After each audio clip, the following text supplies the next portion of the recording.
Նորմալ է, որ ընդդիմությունը նեղսրտել է եւ խուճապի մեջ է ԱՄՆ փոխնախագահի պատմական այցից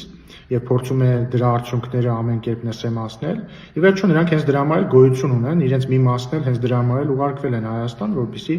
այսպես վարվեն, որտեղ դե էլ ոնց կլինի Հայաստանը իրեն չպահի աշխարհակահաղական յետնախորշի կամ ծայրահագավառի պես եւ քննարկումներ ունենա աշխարհի առաջատար երկրների հետ բարձր տեխնոլոգիական ոլորտում կամ խաղաղ ատոմային էներգիայի ոլորտում համագործակցության վերաբերյալ էլ ոնց կլինի,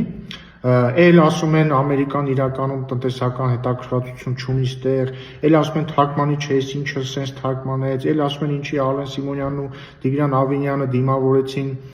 Վենսին, տեսա այդ խեղճ կատակներից մեկը նույնիսկ գրել էր, այ որ Հայաստանը դրոն է, հետախուզական դրոն է գնել ԱՄՆ-ից, սա իրականում Իրանի դեմ է ուղղված։ Ինչպես ասում են, մեկնաբանություններ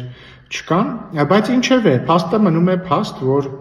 թրիփը իրագործվելու է, ինչով մեր երկիրը ստանալու է ահռելի տնտեսական օգուտներ եւ ամբողջովին ապաշրջափակվելու է։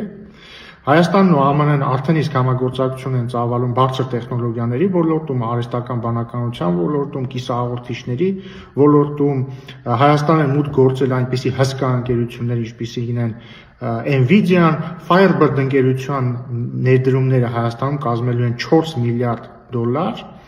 եւ ինչպես ասվեց արդեն համաձայնություն է ձեռք բերվել միջուկային էներգիայի ոլորտում համագործակցության նախադրյալներ ստեղծելու վերաբերյալ եւ մենք վերականգնելու ենք այն բոլոր ռազմավարական ենթակառուցվածքները, որոնք այս ընդդիմության իշխանության տարիներին իրենք որպես մետաղի ջարդում քանդել ու ծախել են։